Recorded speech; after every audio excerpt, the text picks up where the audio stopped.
Hey guys, welcome back to my channel. This is going to be 2 book reviews, and I was actually having kind of a productive weekend and was able to get through both of these.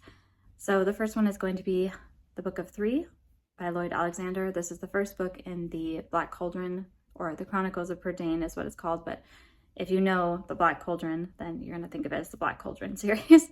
That's actually the second book, is Black Cauldron. I watched the movie forever ago, years. I remember very little about it except for not liking it and being very annoyed by like this Smeagol knockoff character. Like, I did not like that character, Gertie. Definitely was not impressed. I'm due for a rewatch. I'm sure it's better. Like, as an adult, I might have more of an appreciation, but I did not like it. So The Black Cauldron is the second book. The first book, The Book of Three, I'm just gonna say right out of the gate, I think it's like a 3-star book. It's fine. There's nothing wrong with it. It's introductory. You're getting introduced to Prydain and all the different stuff that's going on. But Taran is going to be our main character, and he is the assistant pig keeper at Caer Dallben. I apologize for every name I'm going to pronounce from this book, because to me it sounds like I'm trying to pronounce words with marbles in my mouth every time I say one of these names. I apologize. I'm not doing it on purpose. I just have this accent. I'm American.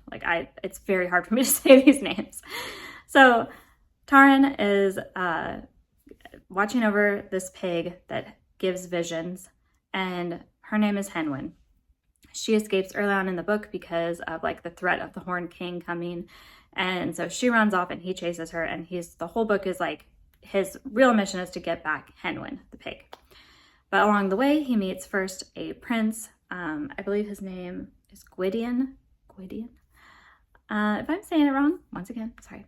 And they meet, and then they are going along, kind of like this prince warrior with Taran.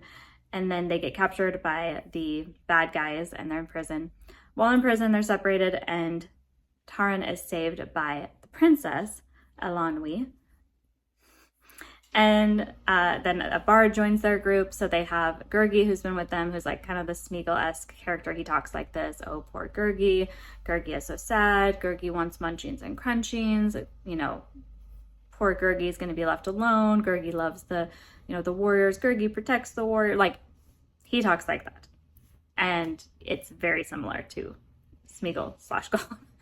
But Gurgi, he's like I want to say he's a wolfhound or something. He's some kind of like animal, but he's not like Smeagol, who was at one point a human character, but he definitely has that like tone and the way that he speaks. It's very similar. And the group right now though is Taran, Princess Elanwy, and then the bard, I forget his name. It was a very weird name, and his whole thing is that every time he lies, the strings on his harp break, and then they're going to try and find Henwin and also like save the kingdom from the Horned King and whatever the evil minions are up to. It was fine. I feel like the writing is fine. A lot of it felt similar to stuff I've already read. If there was a book that I would say is very generic fantasy, this is very generic fantasy. It's setting up like the hero's journey of Taran. Princess Elanwy is very much a princess character, not in a bad way, but she knows she's a princess, and she knows Taran is an assistant pig keeper, and like, she ain't gonna let him forget that. She likes him, but you can tell in the way that she speaks to him, it's like, I'm a princess, you're you. And I didn't mind that about her. I thought she was a funny character. But yeah, their whole like journey, it's got like similar beats to like things that happen in like The Hobbit. At one point they meet up with a character that's got like this animal taming ability, and it was very similar to the scene in The Hobbit where they go to Bjorn's house. So I think he was probably inspired somewhat by Tolkien, but the beats were really similar, and it, like I said, felt very generic fantasy. I didn't connect much with Taran as a character. I'm not a young boy, but also I just didn't feel like he was that compelling, and I think it's the setup for more books. So I feel like he's going to have more character growth and be more interesting as it progresses. The same with Elanwy. But yeah, 3 stars. It was fine. Definitely one of those like cozy fantasy, not too dark. I think it's more geared towards kids, but not a kid's book. But yeah, so that was The Book of Three by Lloyd Alexander. Then someone, I don't remember who, was on my Instagram commenting on my books about my Agatha Christie books and saying, have you read Dorothy Sayers? Because she writes really similar stuff. And it's like, I have never read Dorothy Sayers. So her recommendation was Whose Body? And this is the first book in the Lord Peter Wimsey series. And I liked it, but I did figure it out. And since this is like the first book I've ever read by Dorothy Sayers, I don't know if I was supposed to. Because sometimes I feel like the author of like murder, detective mysteries, whatever, they really want you to figure it out, and like you figuring it out by the end is like the point. Whereas sometimes I feel like it's like, oh no, I'm trying to fool you so you don't figure it out, and then I'll be like, whoa, surprise at the end. I don't know if I was supposed to figure it out, but I definitely did figure it out, and I felt like it was pretty obvious who the murderer was. However, the thing I appreciate is the characters. So we have Lord Peter Wimsey, and he is our main detective guy. Like, he's not a detective, he's the second son, so he's like basically just like a nobleman who gets to just do whatever. But he has more to him. He's very funny, he's like a very humorous guy, and then he has his valet, oh my gosh, Bunter, I really like, who is probably my favorite character because he's like the dry sense of humor and the contrast to Peter Wimsey. They're very like good together, love them. But Bunter was the standout character, except for the mom was another standout character. Like, way to go. I love it when they write a good like female character who knows what she's doing, especially like an older character. The mom is great. So this all starts off with a body found in a bathtub in this guy's house. Just like random guy's house, walks in, there's a random body in his bathtub. The only thing it's got on is a pair of glasses, or pince-nez as they're called, because it's like those little, just the little spectacles that sit on your nose. That's what they're called. I hate it, but like it's a word that I like never remember what it is until I know. I'm like, oh yeah, that's what that is. Anyway, like little glasses. And he's dead in the bath, and you know, people are like, what happened? At the same time that the dead body is discovered, a certain man goes missing, and he's like a financier, like big, you know, he's in a business, he's very well known. So the detective, Charles Parker, who's another character, he was okay. They're like, he's trying to see if these two cases are linked. Is the man in the bathtub, you know, that guy? And then Peter Wimsey comes in and, you know, helps out and helps to solve this case. But his valet, Bunter, is kind of the standout character. Like I said, he does a lot with like cameras and, you know, does prints, and he's very, very helpful, but also he's the like good, like dry humor contrast to like Peter Wimsey, who's very like silly and almost comes off like he's a little bit of a dandy, but in the best way. The mom though is great. So he tells a story and like basically brings her in, you know, she doesn't know any of this, but he tells somebody that she's doing something, and it's like, oh, you know, help out my mom's charity, and she's looking into restoring old buildings in England. And like this guy later meets up with the mom, and mom doesn't know what has been said, but she just goes with it. And like from what he says and the clues he gives, she's like, oh yeah, and she just plays right in. She's all in. Love her. She was perfect.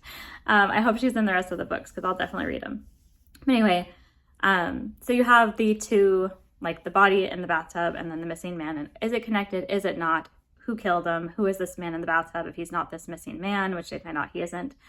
It's a very good setup, but once you get to a certain point, as far as I'm concerned, it's very obvious who the murderer is, and I knew immediately. So I still think the writing is good. I like the characters.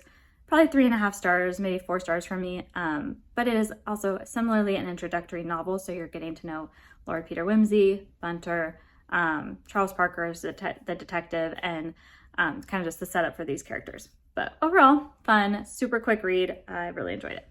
So that's what I got done this weekend as far as reading, and those were fine. I like both of them somewhat. I will definitely continue the series for both.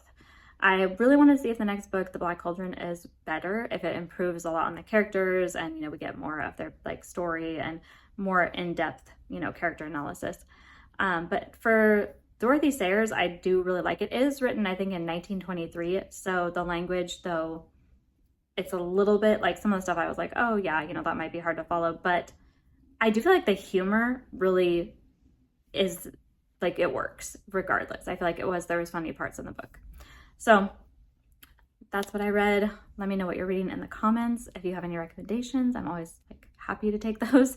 And one thing I want to address really, really fast, if you're coming here from an older video, I get a lot of comments on my older videos.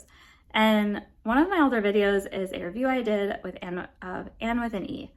And I was not kind to that series, but this is an opinion. Anything I say as far as like books, movies, it's an opinion. I'm very respectful always in my comments to take other people's opinions. If you disagree with me, if you agree with me, it doesn't matter to me. I like conversation. But I feel like the problem is people take things very personally. And if I ever trash a series, book, movie you love, please know that this is not personal. I have a lot of series that I love, like Lord of the Rings or Chronicles of Narnia. If someone was like, I hate those, I would just be like, okay. It doesn't bother me, but I do think there's a problem with people making a series, a book, a show part of their personality and then being very offended, like, oh, you're attacking me. I'm like, I am not attacking you. You are not Anne with an E. Anne with an E is a show. This, like Once Upon a Broken Heart is a book. I don't mean this personally. These are just opinions and I try to be very respectful, but if you're commenting on those old videos being like, I can't believe this is how you feel, it is how I feel. I'm not going to change my mind about that series. I did not like it. And it just doesn't work for everybody. Obviously, adaptations of classic books are going to hit differently for each individual person. The casting might not be right. The dialogue might not be right. The atmosphere might not be right. But for me, none of those were right for that series. Just my opinion. Obviously, I'm not attacking actors or individuals. This is an opinion about a series. And that's all I have to say about that. I appreciate you guys watching my older videos for sure. And I love having the comments, but every once in a while I get one on an old video and I'm like, I don't even remember what I said. Probably something rude, but I didn't mean it personally. So yeah, just wanted to address that really quick because I do think I get more subscribers now coming in from these older videos where it's been 4 years. I do apologize. So that's all I have to say about that. Let me know what you're reading. I think the next thing I have up is the next book in, Battletech. It's on my Audible. And we'll see if I get to that or if I switch to something else, but that's what I have going on. And if you are reading anything really good or if you have a recommendation for me, let me know in the comments. Thank you guys for watching. Talk to you soon.